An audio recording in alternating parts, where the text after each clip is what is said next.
Hey, what's up, everyone? This is Jason Tucker, and this is WPwatercooler's WPblab. It's Thursday, it's 7:30-ish, and it's time for us to start the show. Folks, thank you very much for checking out the show. We really appreciate it. If you like this type of content, we'd love it if you hit the subscribe button. And if you like this stuff even during the episode, hit the little thumbs up. We'd really appreciate it. So on with the show. Before we get started, we'd like to be rude and introduce ourselves. Bridget, tell us a little bit about yourself. Hey, my name is Bridget Willard, and I am the marketing manager for WordPress. Our flagship plugin is for online donations, and it's called Give. You can find out more about it at givewp.com. Nice. Good job, Bridget. I'm Jason Tucker. You can find me over at Jason Tucker on Twitter. And my blog is jasontucker.blog. I do a bunch of social media type stuff. I do podcasting. I work at a church. I'm their IT director over there. I do all sorts of fun stuff like that. So if you're into that sort of thing, jasontucker.blog is where you can go find all that stuff. All right. So we stopped being rude. Jamal, tell us a little bit about yourself. Well, my name is Cemal Tashan, and I have to let Bridget pronounce that because she is the first and best pronouncer of my name. Jamal! Yes, that's how you pronounce it. Priscilla corrected me. I was like, Jamal. She goes, no, it's Jamal. I go, Well, okay. that's the best way to pronounce. And on everything, I'm at Tashan, my surname, and my website is tashan.net. So I can be found there, and I do several interesting things. One of them is being the seniors, because seniors need some help, and I try to help them to understand this internet thing and the social media. Awesome. Well, that's why we have you on tonight. So we're going to be talking about WordPress, social media marketing to seniors or for seniors. And you know, one of the things that my wife was asking me about during dinner tonight is she's like, "What's the topic about, and how does that work?" And I was like, "Well, topics about kind of marketing to seniors, and not only that, but using social media as a way to market to seniors."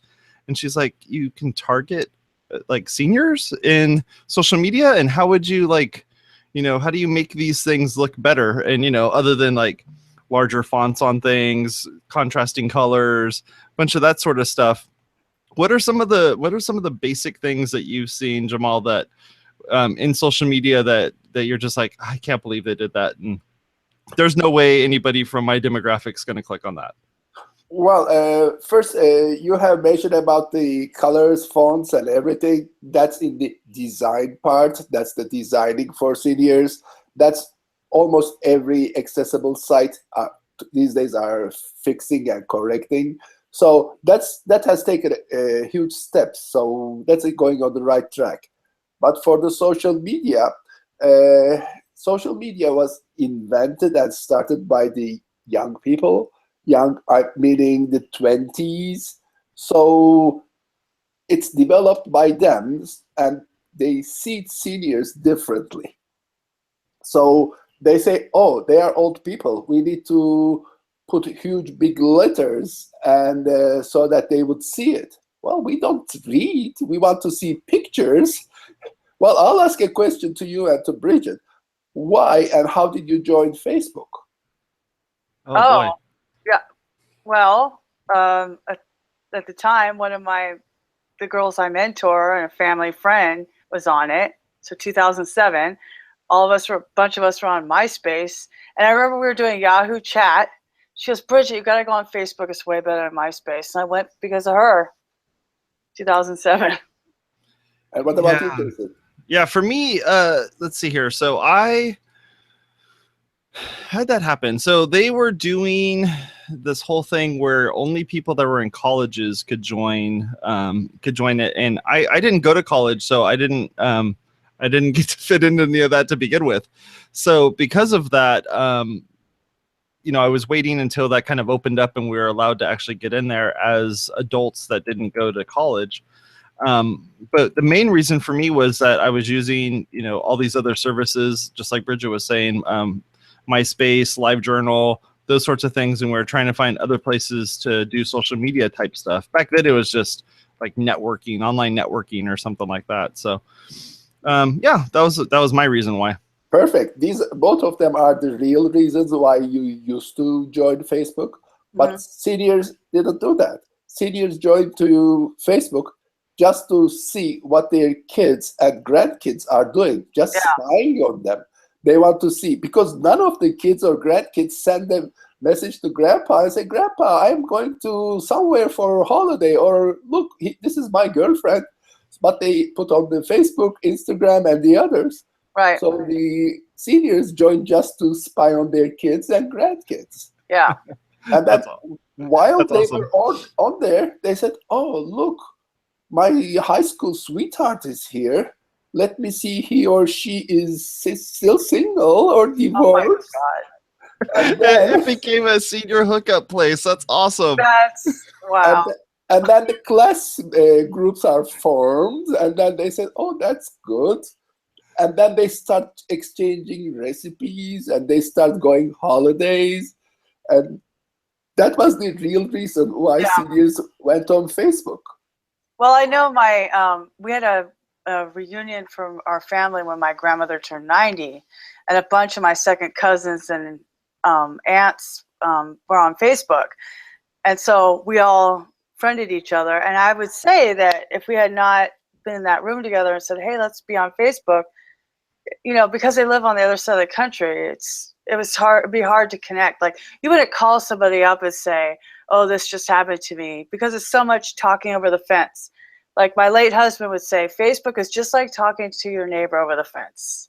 And I thought that's a perfect way to describe it, because we do that mundane small talk thing. Now everybody wants it to be the UN, but like before that, it was just talking about like, hey, I got Sherry's berries today from my sister-in-law. That was so nice, or whatever like that. We're just talking, and so that's what's cool. It's like my aunt is on her, tablet. She reads Kindle books. It's not a Kindle, but something like that. She reads, and then she's on Facebook, and then she's emailing me, and she's over 65. And it's pretty cool. We're close now, Well, I think she's behaving well. Otherwise, you would unfriend her. That's the fate of the grandparents when they start talking about the photos that their grandkids put. Oh, I love that girl. What does their family do? And yeah. So you tend to find that, at least for me, that you'll see that a dad or a grandfather or somebody like that will go on to Facebook and leave a comment on a particular post, not knowing that the social norms are one way and they go about it a totally different way. And so that in itself probably adds to a bunch of not only confusion, but also just trying to figure out like how to navigate. How do I explain to my mom or dad or grandparent how to use Facebook, but not tell them publicly how to use Facebook? Yeah, that is true. And most of the seniors think that when you post in somebody's wall, they only see, not the whole wild world. So we try to explain to our friends that if you put it there, it's there. Plus, you don't need to sign your name. Love, Bridget. Exactly. Because it says your name right next to it. Sometimes I do it for sarcasm, but. Well. Love, Bridget. Oh, you forgot to put on a slip today. Love, Bridget. No, because I did that because I have step grandchildren, and I did keep up with theirs, and then I realized that I was only seeing public posts, and then I realized that they put me on a restricted list. Nice. And then you become because you can tell, like, even though you don't get notified that you're unfollowed or that you're on a restricted list, you can see by the void and the blood spatter that somebody was there when the murder took place. Because you can see all of the commenting all around you, and then this big gaping hole in the middle, right? By the behavior. Once you start to notice, and you notice that they unfriended you. So you gotta be like, I would say Facebook's better if you treat it like the dinner table. No sex, politics, or religion. Just keep it bland. Well, that would be too bland for seniors. What else we should talk? I told you it started with sex and then of course politics. Okay, yeah, I forgot you guys are all going on a holiday. Now, before we hear about things that make us blush, and I thought I was the bad one with the WordPress pickup lines. Let's talk about Twitter, because on Facebook you don't change the colors. But you gave a really great talk in WordCamp Orange County about design for seniors and color blindness and all those kinds of things. Now on Twitter, you can choose a highlight color, and that's shown in your tweets. You want to talk a little about choosing that and having a good contrast?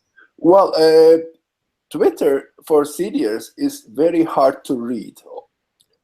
The fonts, the letters, and as you say, it needs to be tweaked either by colors or by some pictures, pictograms, or whatever you say. So it helps a lot. The colors that should not be used, red on black. Everybody thinks that it pops out. No, it does not. And also white on yellow, green on yellow. It's very hard to read. It's not only for seniors, but it's also for the colorblind. And even if you have slight problem with your eyes, those are very hard to read. Yeah, because on Twitter, you can change your theme color. And sometimes people have like a really light pink that's like this color pink. You can't read that next to white. It's just, it's on white. Like exactly. It's like people aren't looking at it at all. And you're just like, this is crazy. But in Hootsuite, it's all standard color. Well, that's the other thing. You have to teach seniors and the people that's not aware of what's going on. What's Hootsuite? Why don't I use Twitter but Hootsuite? And can I put Instagram on Hootsuite? Or where is my Facebook on the Hootsuite? So this is a very interesting step to teach. So I have a group here in Southern California, and we get together and we say, okay, what shall we use to help seniors? Where should we start? And everyone says, oh, I want to learn Facebook, Twitter, and Instagram. Those are their first three. And then you say, but there are some other apps or programs that you can use and change the typefaces, fonts, colors, and use the same programs. And they said, no, I want to stick with one. So that's why they want to stick with Instagram rather than Twitter. Yeah. I was just going to ask you if they like Instagram better. They love Instagram. Snap a photo, send it. In Twitter, when you get all those messages, they forget where was I, how did I check it, how can I reply. In Instagram, it's much more easier. So does that mean that the interaction is more difficult then? Like getting interaction from them? That is you can say that, but it's just because of the habits, the things that they get used to. They want to read newspapers, see pictures rather than small articles or limited, and also those shortcuts, links. When you click on a link on Twitter, you go somewhere else, and it's very hard for them to come back to the original place. They want to see everything there. You mean like from their phone? From their phone, from their tablet. And these days, it's tablet. As you said, they love their tablets. They sit in front of the TV and start reading something. And those things are usually the things that they see on TV. They are the fact checkers. They hear something and they immediately search. Or some medicine that they say, oh, this is good for you. They say, let me see the side effects. All those things. Back to Jason, your original question, how to market seniors. Never direct. Then you will be confronted. They will ask the questions, oh, is it good for my health? How do they know me? I have this and that and that. Or they say, this cleans better than our old one. Look at the whites. Well, we don't see any difference in both two white things. So you have to be very easygoing. Give some examples. Let them go and do and check themselves. Okay. So not targeting directly to them, but making it so that they feel that they're part of the community and they're part of the experience and all of that sort of thing. So so if you had, say, ad money available to target to them directly, because the fact is that you're really trying to sell this one particular item to someone who's a senior, how do you do that without making them feel alienated? Well, the other day I searched for a drug which doesn't exist in the US, but they made it in Europe. And it was a Google search. And from that point on, all of my sites or searches or Instagram, whatever, wherever I go, I get an ad of that thing. Yeah, retargeting. Yeah. But you don't get it once, twice, 3 times, 5 times. Everywhere it's there. Yeah. You know that it's done by your search. So everybody asks me, how can I delete that? Can I delete my cookies and will that go? Or shall I make another search? Which one is better? Yeah. Do you tell them to go in incognito mode? Well, that's something on Chrome. I said, use Chrome, go incognito. They said, what? Why should I go incognito? That's the other thing you have to explain. Well, I mean, sometimes I do that only because if I'm searching on Amazon, I don't want them reminding me that I can't really afford to buy that yet. Right. I just wanted it in my wish list. Like, hey, so I see you put that in your shopping cart. Why haven't you purchased it yet? Oh, by the way, the people that purchased these also bought all of these. And if they didn't buy them, they also looked at all of these. They should call that Keeping Up with the Joneses section. Right, exactly. I have a trick for that. I have two accounts in Amazon. One of them is the search account, where I go in and search only with those. And then the other buy account. So if I want to go and buy, I use that account. Nice. So my search account gets everything, but you don't go and search through, buy through there, so you don't get that many junk. So would you describe that to a senior to do that sort of thing? Because it sounds like just having 2 different places to log in and log out. Like how would you approach that with them? Well, this was not my idea. I'm saying one of the person in my group created this idea, and we all loved it. We are using. The idea is we have 2 accounts on our computers. So we log in one account, do all the searches and everything, whatever we want, and then when we want to do our family thing, the real banking and so on, we switch to the other one. And I told them the second one should not be admin account if we get hacked and so on. Right. So right.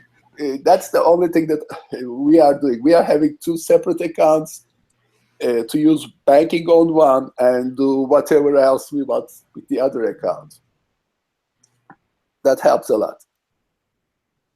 That makes sense. Cool. Huh. I know. I never thought of no, because I just go incognito. Yeah. Well, you can only go incognito on the searches, but when you go and give your email or something, or it automatically populates your email from your Google account, then you lose everything. Then your email is gone and so on. Oh. Huh.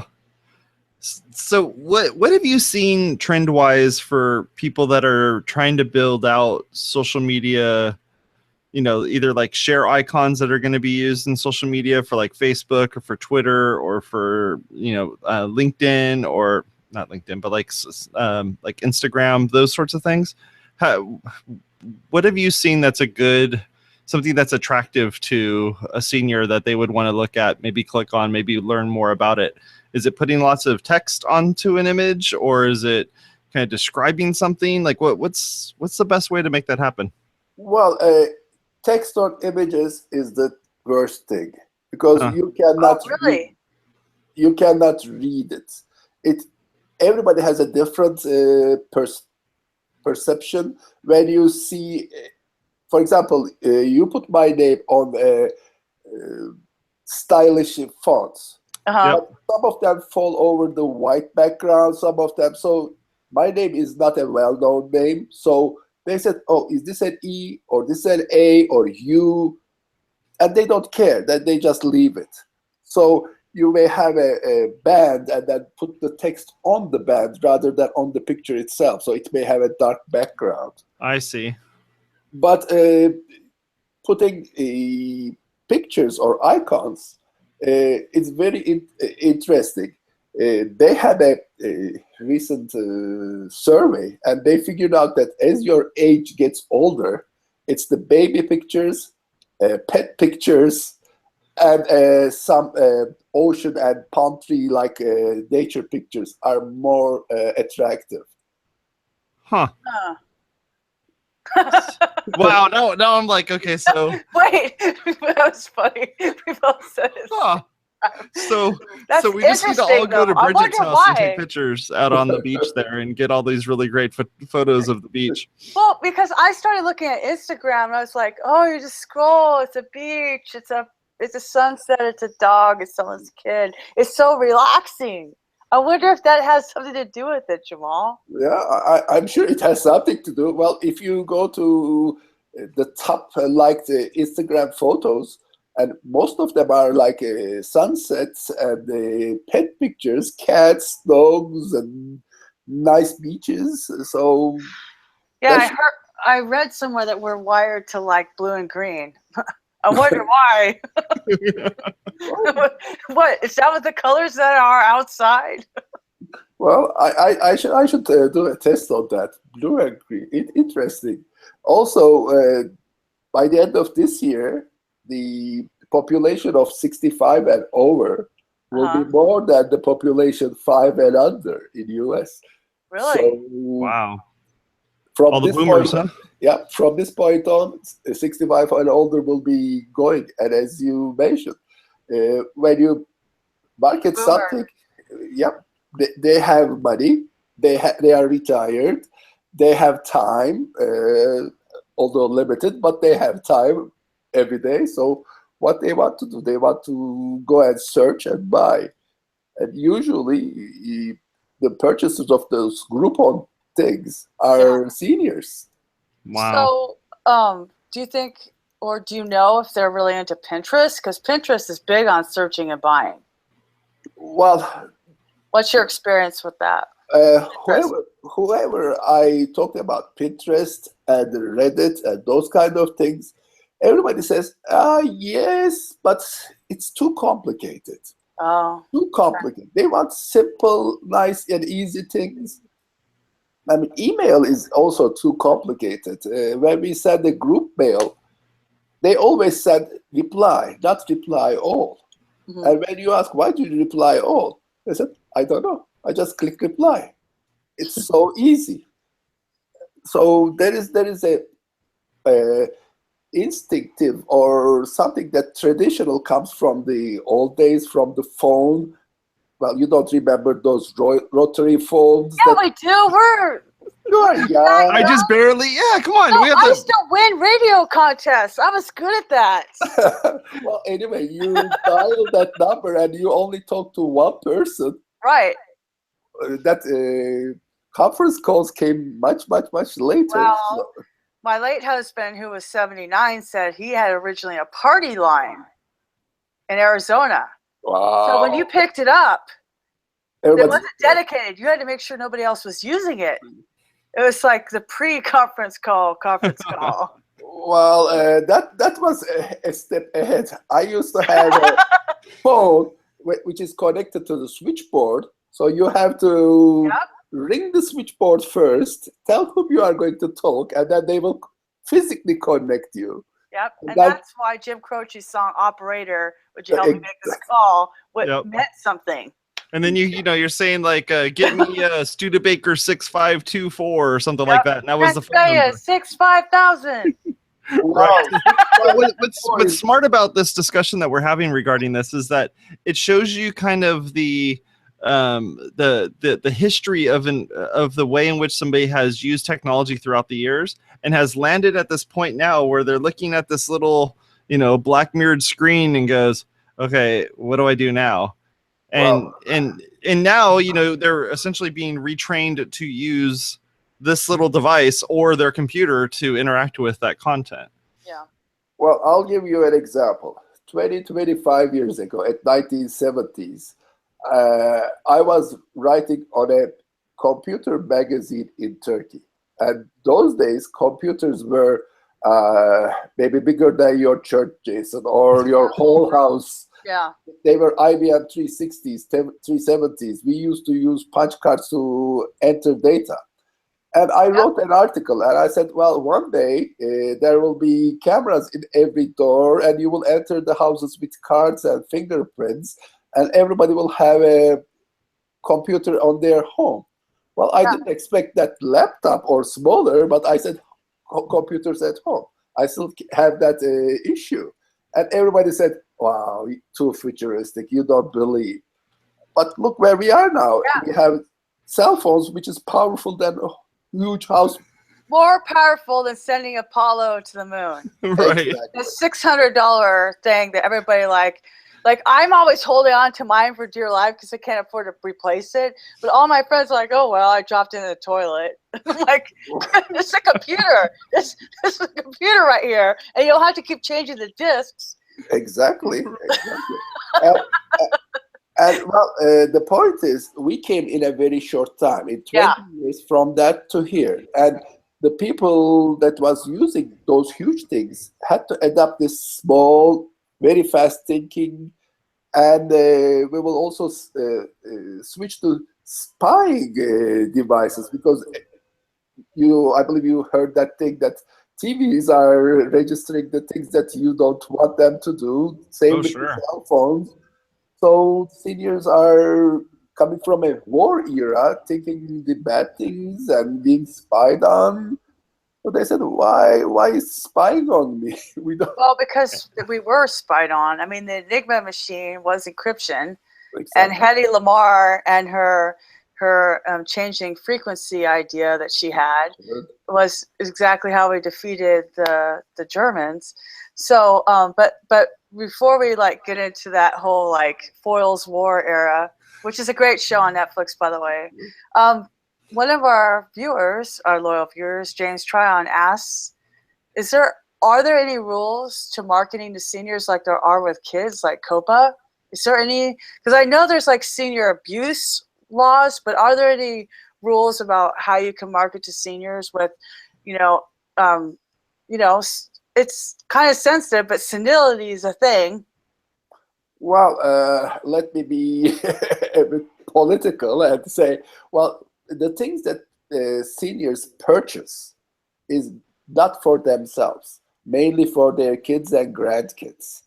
So if you can find something that would be interesting for the kids, well, I'm sure kids will not love it. Like grandkids buys a bicycle and the kid will say, oh, it's not good. But they will buy it anyway. So if it's a returnable item or a gift card like big name, iTunes, Amazon, or Pinterest or something, they said, oh, I heard Pinterest from him the other day. Let me buy a gift card for that. Those are the things very, very good for the seniors to buy. And the pricing, we don't like $9.99s. Okay, yeah. Because everybody is now clever enough to say that, oh, it's $10 plus tax. Right. So, and I just recently purchased a camera. Those are the things: cameras, holidays, and discount coupons. They are very, very well sold among seniors. So kind of summing up, seniors don't want to be talked down to. They don't want to be targeted. They're smart. They have money to spend. They want to spend it on something that's quality, but they want a discount and they want things simple. So stop writing white text on pictures. Yes. Well, that couple more things that you missed. Well, sex and booze. Oh yeah, I forgot. I left that out. Well, I just figured that's part of the holiday. Well, that should be in there. We could just don't ask, don't tell that part, right? Okay. Well, let's keep this G-rated over here. Okay. That's attention anyway. Oh man, I'm just giving. Wait, you weren't going to ask him if it was redheads or if it was blondes or anything like that? Mind you, I was talking about beer, not about. Oh my God. Well, that's a good combination. Well, before switching there, I would like to ask both of you, how would you adapt from 20 years from now, 25 years from now, and your phones are not phones anymore. You don't hold anything. You just start hearing something in your brain that somebody is calling you, and then you just answer the phone by waving or shaking your head or doing something. How would you adjust to that? I don't know. Like, I already feel like a grouchy old man. Like, no offense to anybody in our audience, because I'm like, I have platform fatigue. Like, even Jason Tucker tried to get me on Snapchat. My friend texted me and said, when have you looked at Snapchat? And I'm like, I don't know, Thanksgiving? And she goes, I sent you videos. I had 150 messages from her. Okay, I'm like, get off my lawn, you youngsters. I just don't want anymore. Like Twitter, Facebook, Google+, Instagram, LinkedIn, I'm done. Like, email me. Like, I feel like I'm that person because I don't want to chat in a chat box. I don't want to be in Asana or Slack. I want to be emailed. Like I feel like as a Gen Xer, I'm stuck in that rut. And so I feel like I'm, like everybody's always had technology. Like you had your technology, we have our technology, the kids have their technology. Like 20-year-olds have never seen a printed map. True. Like they've never seen a Thomas guide. They don't even know what that is, right? They're used to Waze or somebody telling them where to go.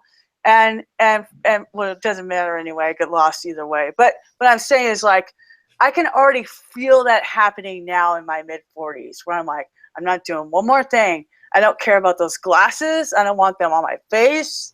You know what I mean? Somebody was like, you should online date. I go, no way.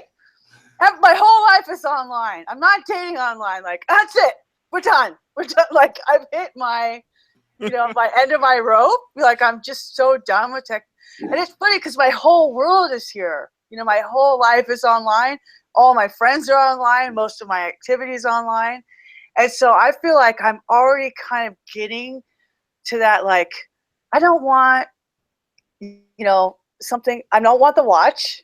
I bought a real watch with an analog face. See that? Numbers? Yeah, you don't have to recharge it. So that must be pretty good. Well, I mean, like, I don't, like, you know what I'm saying? So I don't know what's going to happen to me, Jamal, because I feel like I'm already there. I'm already like that.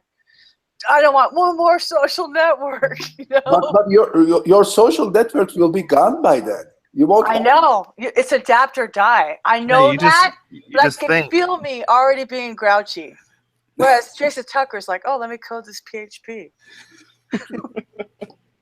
Well, you also don't play games online. That's the other thing. I play Scrabble. Oh. Yeah, anybody who wants to play Scrabble with me, I guarantee you will win. I usually lose by at least 100 points. Yeah, I don't play games at all on Facebook. I only play Scrabble and Trivia Crack and Dots. I'm not talking about the Facebook. Oh, like multiplayer, like games like on the phone. Games. Oh, real games.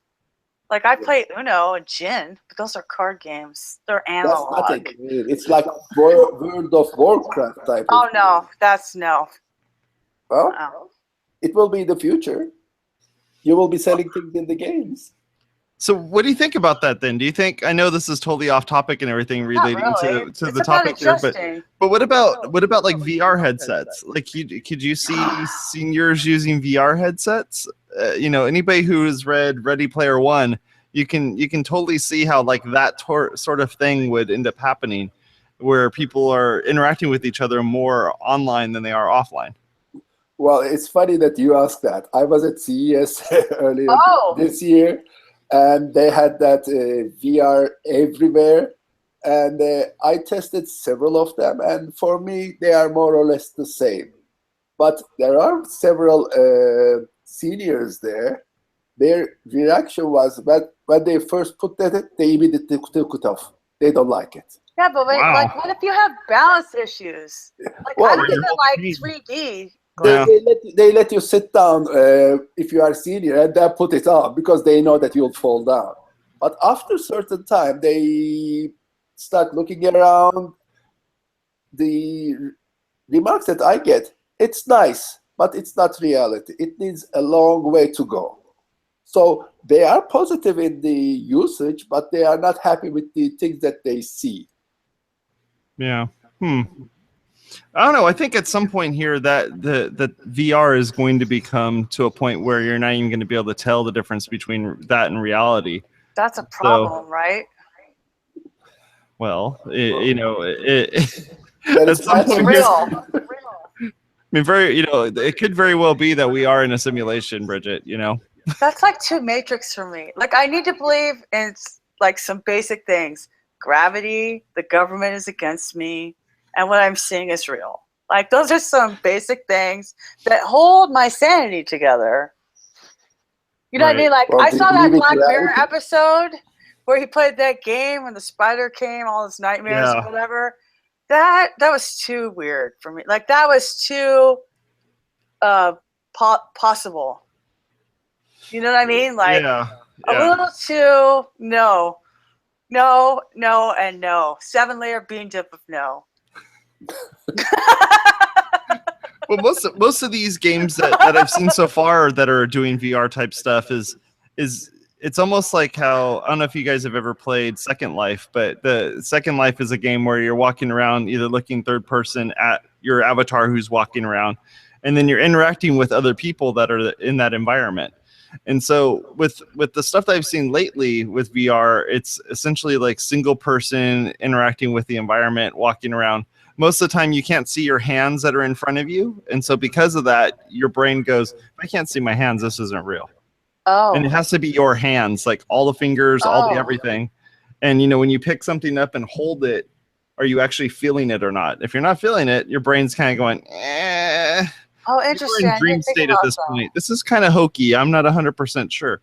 So I think with seniors in that regard would probably have the exact same issue. Going back to what your question was initially about how seniors are adapting to a foreign land, if you will, a foreign concept of some of this stuff.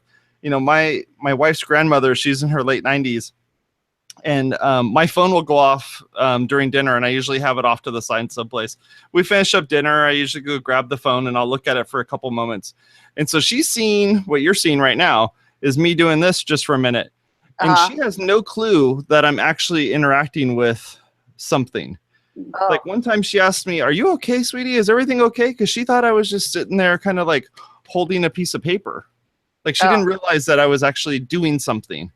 And because she doesn't even understand what the concept of this thing, like I'll show her a photo on it and she's like, huh. And then she'll put her finger on it and it moves. And she's like, whoa. Like, I don't understand how did that work? And so I'll bring out the iPad and show her that. And I mean, talk about blowing her mind. Every single time I pull that thing out, she just goes like, whoa, I don't understand this. It's really cool. But this is getting close to like witchcraft type of thing. It's like I don't quite understand what you're doing here. Wow. And she's 90 plus, so at this point, right.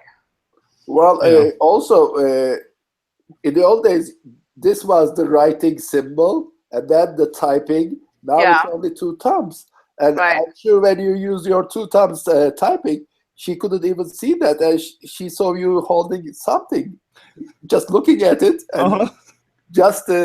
She doesn't understand that you are writing something. It's so well. Virtual reality, also augmented reality, is very important for seniors.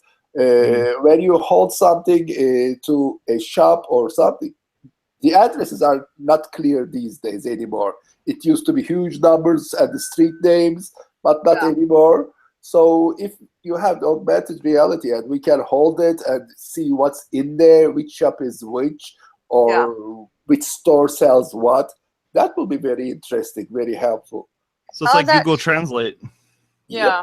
On that show that you recommended, Travel Man, Jason? Yeah. He has some app where he's pointing his camera and then on the screen, it would show like different points of interest. And then you click on that. Yeah, Yelp actually has that built in. If you go to Yelp and then go to where it says monocle, it'll actually make it so when you move it around, it's almost like if you're looking for stars or something like that. But instead of looking for the stars up in the sky, you're actually seeing the different places are around you and how far away they are. Yeah, that's crazy. That's crazy. So Rochelle brings up a kind of an interesting point. What about the vulnerability of seniors trusting people who are hackers? Oh, that's a very good question. Oh boy. They are vulnerable, and they are very suspicious also. Right. Believe me, they are so clever. The hackers, not the hackers, but when they try to take advantage of seniors, Yeah. Yeah. talks and giving out free things and so on, they are so good. They don't do that. But hackers, what would they get from their computers? Email addresses, photos of the grandkids. They don't use banking there.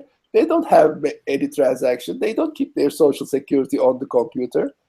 Well, not because they don't know, but they don't want to. Yeah. To everybody. I mean, yeah, my husband wouldn't even use an ATM. He went inside the bank every time. You see, that's the tradition. That's the trend. I mean, when you go to any shop, you don't use the shop card. You just give your phone number out. Yeah. We give our phone number to everybody. Yeah. And just do a Google search with your phone number and see what will come up. Yeah. It's so dangerous. So that just got me thinking about something. So let's say that you are someone who doesn't like to purchase things online. You're an older person, just like we're talking about here, a senior who's looking at it going like, I don't buy anything like this.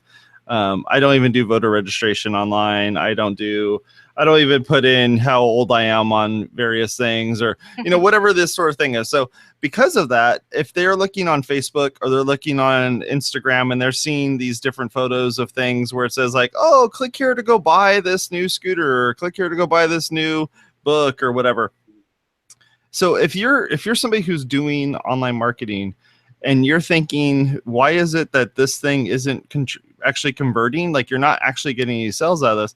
It very well could be because of the fact that the person is using your ad as reference and then going to the store and actually buying the thing. Mm-hmm. Do you feel that's true? Well, in a sense, but not necessarily. This is up to people who are 60, 65. Mm-hmm. You may do this kind of things to them. But after 60, they believe in their bags. I just see that they on the chat, they say that their grandfathers or grandparents use the banking and so on. Yes, because they trust to their banks, and their banks convince them, whatever happens, we will return your money back. Don't worry, it's secure with us. Same thing with the shopping. I mean, the shops, if you build that trust, they go very well with those institutions. But when you see, oh, we will give you this book for free. First of all, the book is in PDF form, and what would they do? How they would read? And then you start sending, we will give this for free. We can get this.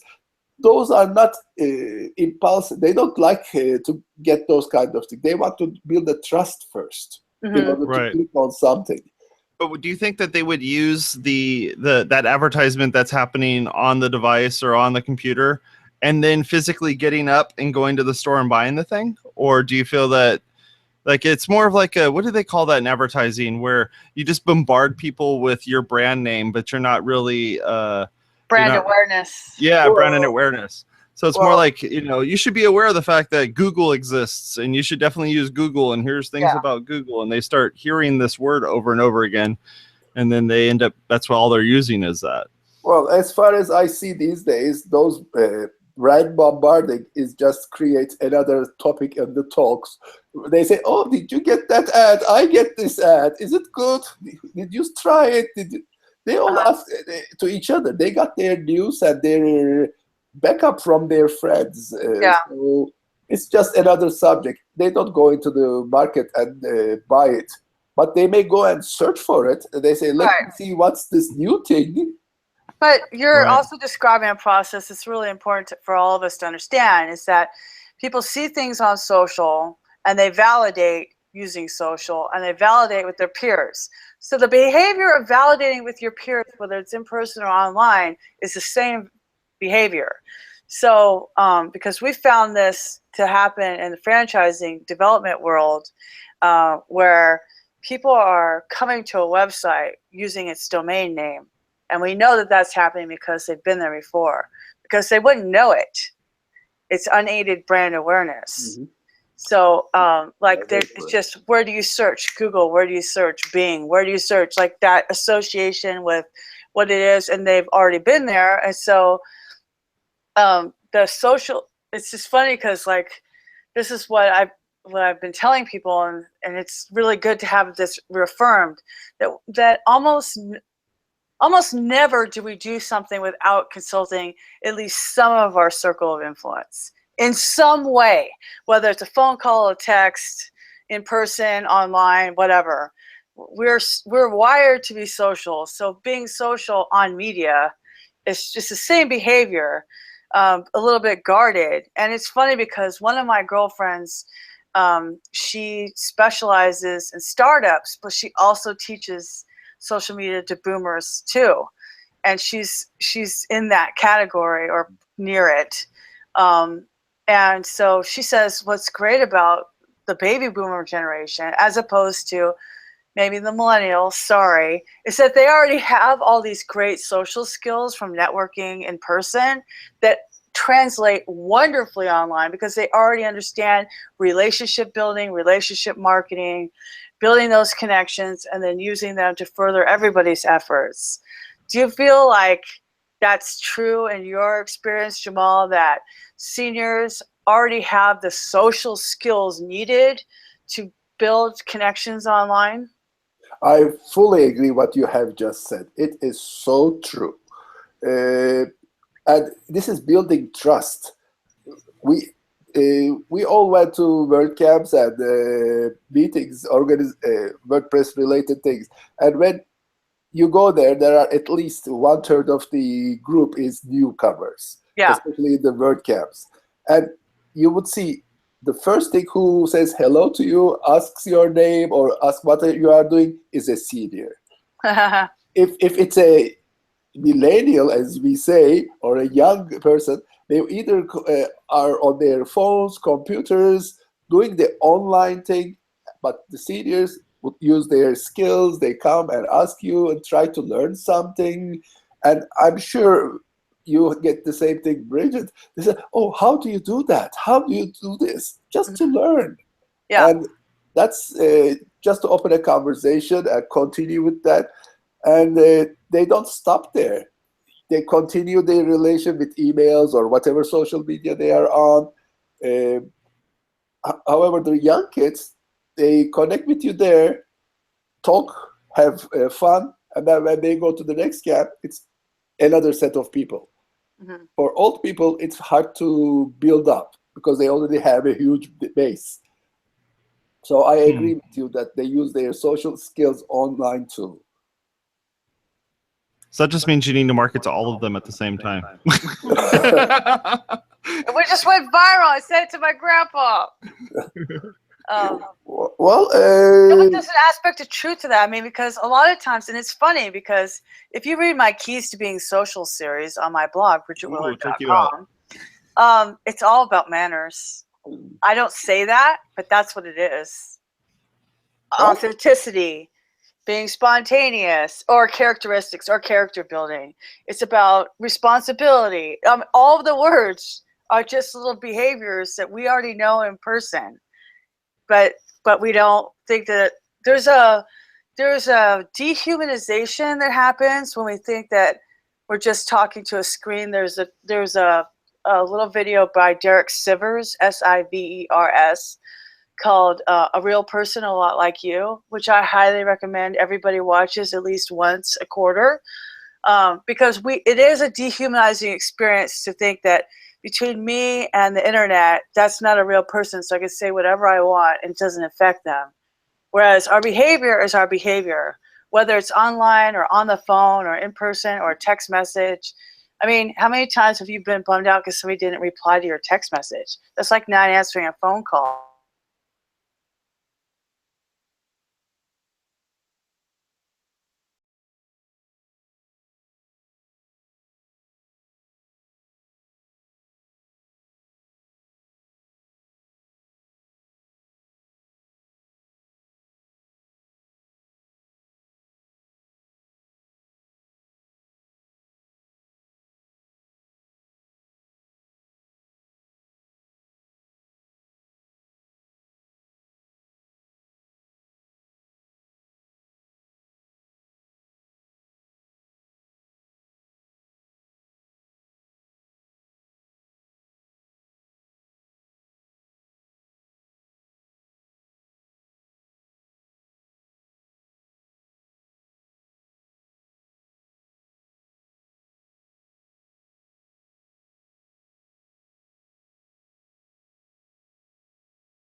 I'm back. Can you hear me? Yes. Can you hear me? Okay, that was so bizarre. I was this close to kind of refreshing my browser, and I'm like, I know what happens when I do that. Chat people, can you hear me? Chat people, like, are we back? Yeah, we can hear you. I I think. was just saying, like, there's like, I think sometimes the dehumanization of only being in the technology has kind of been a disserving maybe to the younger people, because they don't think that they need to respond. Well, I read it and that's it. No, you should respond. The other person's waiting for you. Right. But don't you get red receipts? It says red at this Well, time. you That's can good turn them enough. on or not. Well, some people have them on and some people don't. Well, if you are polite, you have to turn that on. Well, I would. I mean, I'm just saying, like, well, I didn't think you and I wouldn't agree on this, Cemal. I was pandering to my guest over here. I'm just saying, like, I would, like, usually my friends joke with me now, because usually go 1, 2, I say something, you say something, I say something, you say something, emoji. Like, that's it, the conversation's over. Or a sticker. Maybe 2 stickers, like a high five sticker, or the girl going like this, and then that's over. And Jen Miller goes, oh, I see how it is. You end your conversation with an emoji. Like, if I start smiling, that's it. It's over. Because that's how it is in real life. You're talking. Okay, well, I'll talk to you later. And then you leave. But online, it's weird to like I'll tell people, they go, well, social media doesn't work for me. I'm like, do you ever click the button reply and type words? Sometimes. If it's something that I have something to say about. How people connect. But if you are going to say thanks, or right. I'm glad I received, you prefer an emoji to write all those letters? It's almost like having one of those return receipts that were really, really interesting with email. But like, I mean, it's like you would have to respond back with acknowledged or something. You just have a whole bunch of people going back and forth saying acknowledged. Well, I mean, it's not always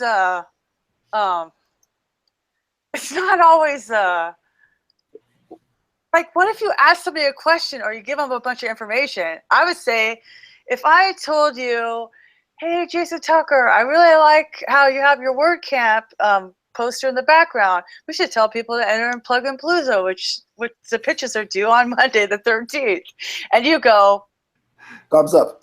Nothing. Like, nothing. No, silent. It's like, no, I say something, you say something. I say something, you say something. But if I said, okay, got it, then, you know what I mean? It's like mirroring. If somebody emojis me, I emoji them. They like me, I like them. I just do whatever they do. But I'm just saying, like, there's an aspect of, you really need to use your words in order to build relationships. Because if it is about trust, oh my God.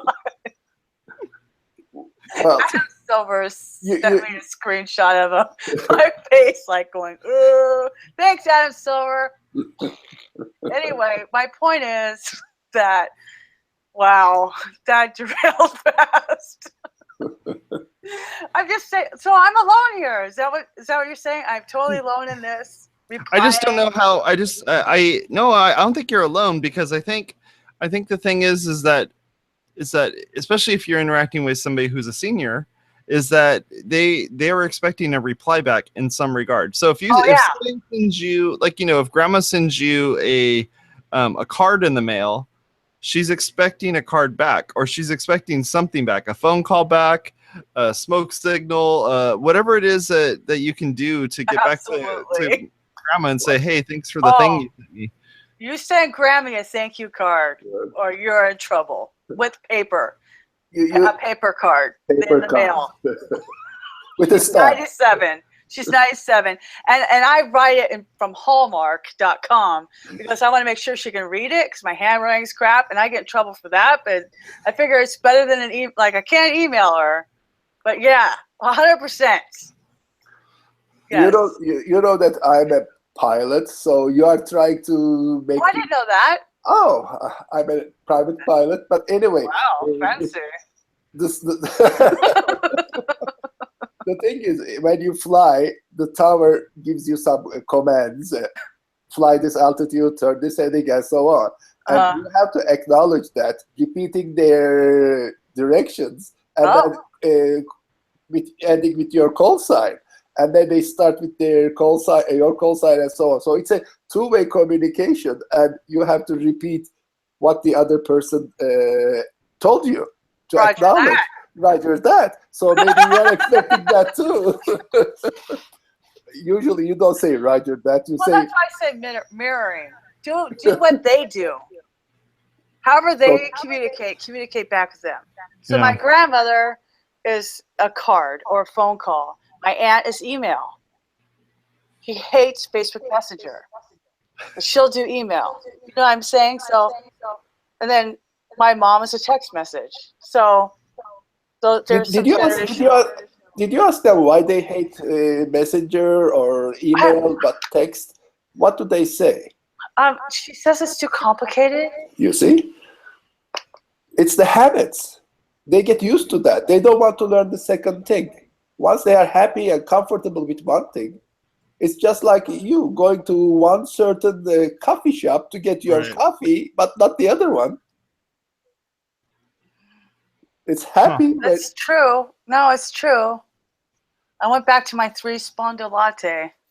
You see? Nobody else has that. Yeah, I know. Well, I thought it was better than a caramel. Sponda's better than. So what I'm trying to work out with this is that, like, how.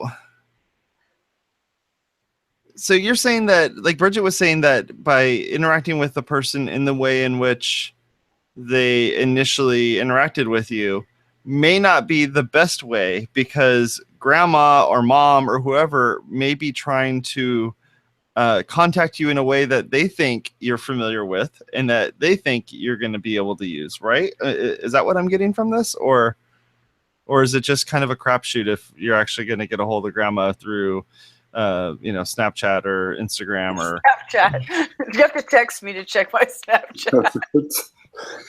Well, if you get a message, first reply, no matter which way you choose. Just reply. If it's a card and if you can just make a phone call, do it. Just if it's a phone call and if you cannot take the call, and send an email. Find a way to reply and see what the elderly replies you back. Maybe they call you, you didn't answer the phone, and send an email, and she may or he may send you an email. Now you are on the same ground, stalking, instead of on the phone, email. So do what you are comfortable with and see if they are taking that route too. So I was just going to say, like, some of my older aunts have hearing aid issues, and they don't like the phone. You see? Because they cannot hear with the cell phone. Yeah. Some may have vision issues, so they may not like to read emails. They would love to use phone or cards. So basically, it's about being a polite human being who recognizes how other people want to be communicated with, regardless of their age.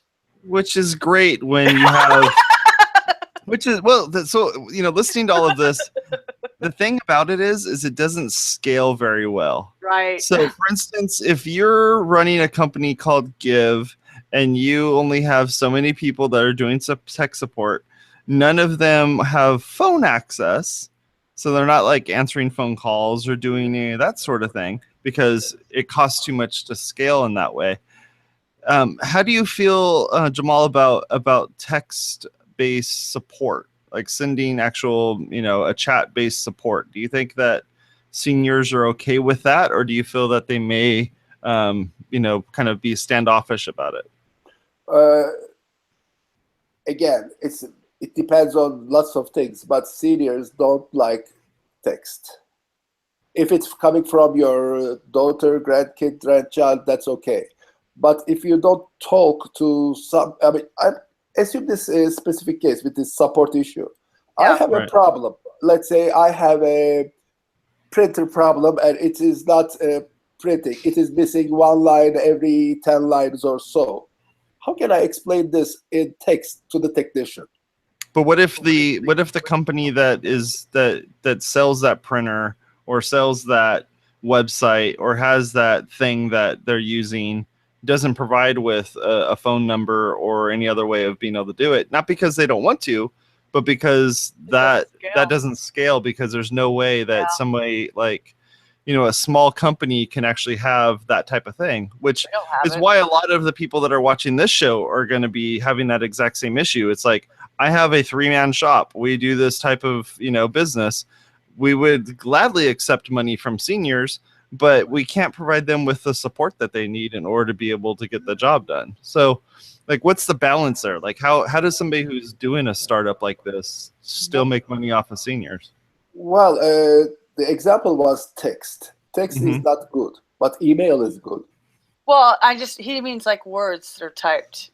Chat-based email. Chat forum. That works. Oh, okay. Okay. That works because somebody's on the other side of the line. So you can type and explain. If he doesn't understand, you can type again. But for texting, just meeting and so on, it's very hard to explain. But a text-based chat, like exactly. The ones that are from, the pop-up or whatever. Yeah, it's like all of the ones that, you name your favorite or not so favorite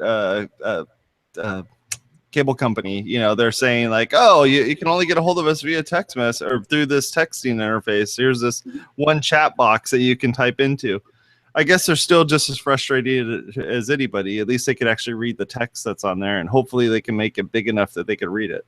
Yes, and the seniors are also afraid of the lines breaking up, because we used to wait in the phones for hours to talk to an agent. Now the same thing happens on those online chattings. When it breaks, somebody else comes in, and then you have to start from the beginning. Oh man! Right. So it's tough. Frustrating. So that's why they don't want. They want to hold one guy, talk to him, and then say, "What shall I do?" And he usually say, "I don't know. We'll go to tier 2." That creates the biggest problem again. Right, because now they're starting all over again with, okay, give me your 18-digit, card number or your 36-digit whatever, and half of them are zeros, and they're trying to count them all out. Yeah, I mean, I can see where these types of things are great in practice for the business, but it's not great for the customer, the consumer, or the elderly individual who just bought the thing from you and now they're just trying to get some type of support, which means that you're probably not going to get a return sale out of them. Well, I just recently got into this subject, which is very appropriate now. Lots of the seniors are thinking to write their memoirs, to write a blog type thing. So they said, "Oh, I heard WordPress. Is it easy?" Of course it's easy. You can use it. I said, "Okay, I heard that WordPress is the best blog. How I can do it? I want to learn WordPress." That's very good. But then maybe a couple of weeks into their journey, they said, "Oh, I want somebody to make something for me, just custom post types and say, I just want to write things and appear the way I like." Yeah. And for our listeners or people who are watching us who are small companies, that's the best thing. Just design one thing that fits the memoirs and write things, and you don't need to upgrade it. Contact the seniors every other month and say, "Oh, we come up with this additional feature. Would you like to buy it for $4.99?" They will buy it. And they say, "Well, we can change your color to some other things, another $10. They would buy it. But if you start saying service costs this much and the team costs $55, they would not buy it. They would try to do it themselves. They are clever people. Yeah. No, that service is the secondary thing. The first thing is you have to be proactive. Ask what they are doing. Go to their site and check. If you see some mistakes, just send an email saying that this is not good. We can do it at a nominal charge. Right. So definitely value add type things that need to be done. Not we need to do this new thing for you, and they don't really understand it anyhow. I like that. I like the fact that that they're interested in still, kind of adding more to the thing that they already purchased. It's just you have to you have to approach them in a very different way, which I guess makes it difficult for the business to recognize that. For one, if you're doing text, if you're doing like a text-based chat window type thing, you don't really know how old the person is, what they're doing, or anything like that. So having to try to figure that out would probably be pretty difficult. Well, have you ever seen the behind the scenes of that chat systems? How many customers does one agent deals with at one time? No. Because I have seen that they are having those screens, 10 different customers open, and then they are typing in all of them. And usually they divide their attention into 10. So seniors are also aware of that, because he types one sentence and then he puts canned replies. Hopefully these things will fix it. Let's see if he leaves. Exactly. And those are the things from the frequently asked questions part of their website anyway, which we have already done. So those things frustrate us a lot. But if they do 10, I'm sure that there's no other way for them to reply all 10 at the same time. Yeah. Also, what else do you think, Bridget? What else do you think we should? I was just thinking about that because I wasn't even thinking about seniors getting into WordPress and blogging, but I mean, there's so much to say. There's so much catharsis and healing and outreach that happens through writing, and seniors have a lot of stories to tell. They have so much to say. They've lived through so many things. Like I used to talk to my husband about his dad, who had, at the time he was born, they had horse-drawn carriage, and he saw a man go to the moon in his lifetime. That is a huge range of experiences and technology, and from like national events to even the stories that you carry with you about your family. I think that would be amazing, if to get people to write more. Just, I mean, even if they were on WordPress.com, to just start writing and telling their stories. Because like my late husband had Alzheimer's in his family, so he always played Scrabble. This is why I play Scrabble. Scrabble and other kinds of games, because it helps defer onset of senility. And so like if you keep active and you keep writing and that kind of thing, I think that would be really good. I was just thinking, like, we never really have things at our WordCamps that are designed. We have beginner workshops, but we don't say like, let's onboard seniors, and we live so much longer now that, AARP considers you a senior at what, 55? But you're going to live for another good 30, 40 years after that. That's very true. Because we have great medicine, you know what I'm saying? So like I said, my grandmother's 97. She'll be 98 next month. Wow. And she lives by herself, and she functions by herself, and she does everything. She's totally like self-sufficient. She doesn't have any caretakers or anything. She doesn't need anybody helping her. I remember asking her, what about all that snow? 'Cause she lives in Portsmouth, New Hampshire. And she goes, what's the problem with the snow? I write a check, the snow is gone. I mean, like those kinds of things, like asking. I just think it would be really great to like, the storytelling with video, even incorporating, like, oh my God, that would be such an amazing thing. I just feel like my brain is full of so many. What are you doing with your class? Like, do you guys go into that writing or using video and then posting on their blogs or YouTube? How is any of that storytelling of a lot being integrated into their communicating their experiences, Cemal? Well, that would be very, very interesting. I tested some speech-to-text apps. They were not that good because they love to talk rather than write. But at certain points, talking is not that good. They want to have something staying on the internet. when they search their name on Google, they want to see something. Yeah. So those would be very interesting. The thing is, not only blogging, but also, as you say, storytelling. Yeah. There should be some images to be embedded in. Yes. Scan them in. Yeah, we should do that. Oh my gosh. We just came up with the best idea ever. Dude, we're gonna make $6 off of this. It's gonna be awesome. I'm just saying, like, it could be a total, like, a free, like a like a meetup even. Well, Let's not forget about this, Cemal. Yep, let's work on this, because remember they had this nonprofit weekend that they did, the website for the nonprofits. So we can have a seniors weekend that help them how to write or how to tell their stories. Oh my gosh, yes. And you know, my friend Karen Arrigo, she's totally into this. Like, she's a writer, and she always helps. She specializes in selling homes so that people can move to assisted living. Mm-hmm. So she has this heart for seniors.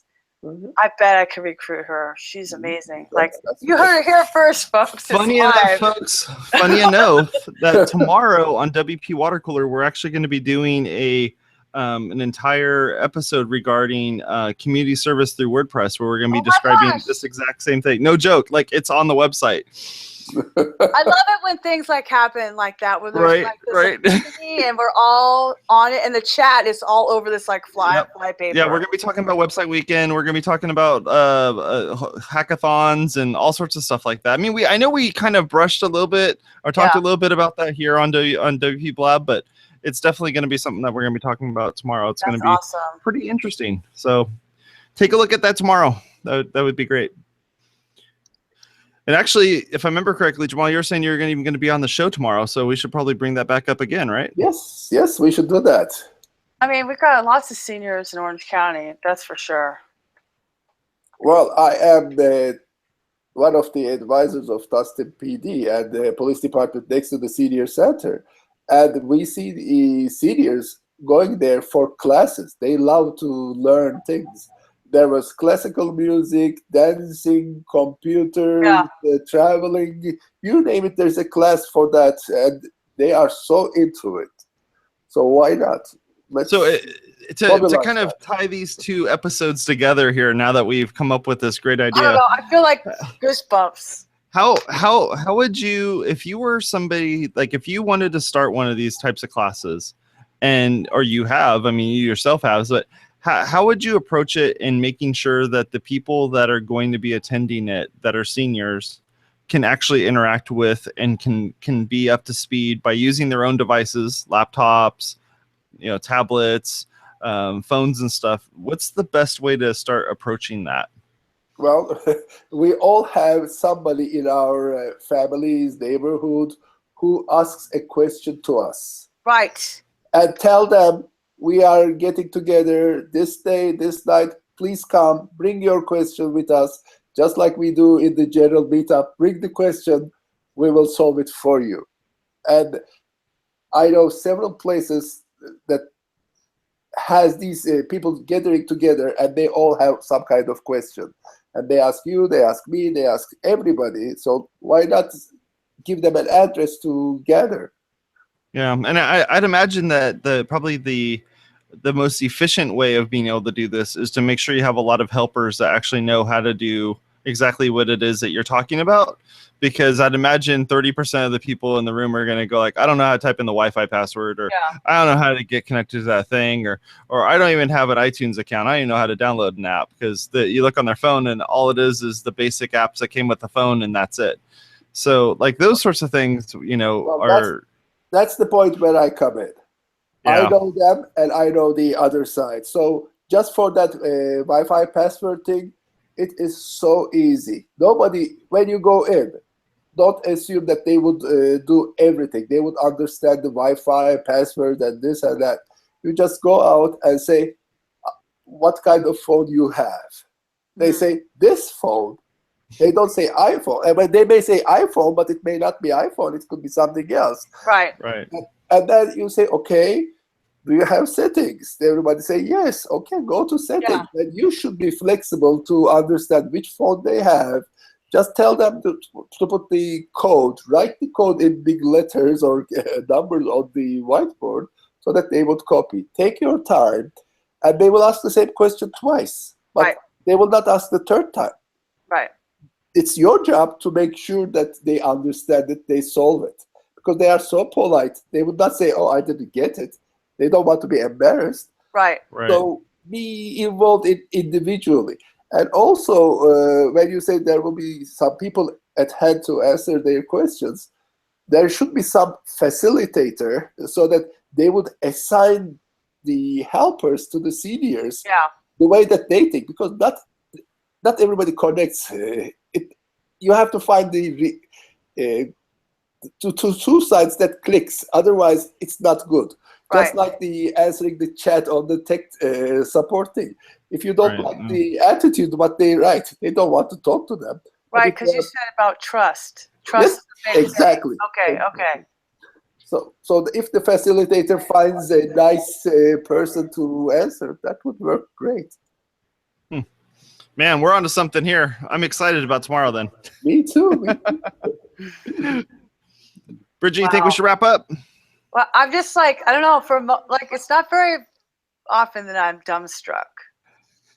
But I just feel like with what's going on in the chat, it's a really good thing to tell your stories. And I will tell you that I did a couple videos, about 3 videos with my late husband. I'm really glad I did those because there were a couple of moments where I forgot what his voice sounded like. It's a weird thing, like way early on. But the thing is, not just that, but for his kids, for his grandkids, for his sisters, for his nieces, you know what I'm saying? For all the people that you're involved in your life, we have these stories that we're not telling, and we have this platform that democratizes publishing. And there's so much wisdom from the seniors. I think that would be amazing. And if I could fit it into my already jam-packed volunteer schedule, you know how to find me. Well, that's exactly what we were doing for the old photographs. Remember, we were digging the boxes to find old photographs.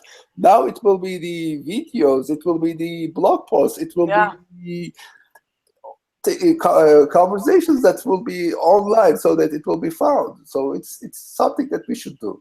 Yeah, I actually have audio of my grandmother looking at photos. So she didn't really want to be videotaped, and I can understand that. But what I did is I took my camera, I took my phone, and I just sat it there on the table and used the built-in record app to just record it.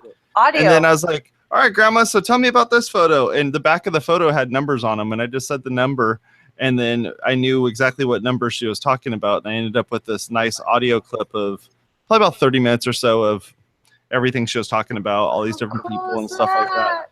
So those are the types of things that you should definitely take. And what's neat about it is if you suck at typing, you don't want to do the transcription or anything, you could just send it off to rev.com or one of those services, have them do the transcriptions for you, and you're done. It's cheap. Well, for those kind of things, you don't need the transcription. The voice is important. You just put the photo on the front and then put the audio under it and just put make a slideshow. I mean, because if it's your grandmother's or something very important voice, you don't want to lose the voice either. That's just true. Keep that. It's so good. And I'm sure in the future we will be searching with the voice. Yeah. I mean, you don't need to know the name. You say just find this similar to this point, just like Shazam. Yeah. Wow. You know what? This was a great episode. Man, somebody's going to make a lot of money off these ideas. Tens of dollars. And no, for serious, this is a great episode. Thanks for your time and your expertise. Thanks for the chat, people. You know what I say? If you got inspired tonight, chat, I'm looking at you. If you got inspired, do something. Because you know what? That's the best thing. You want to change the world, it starts with us, right? It starts with this person wearing the purple shirt. So this is great. Great episode. I feel super stoked.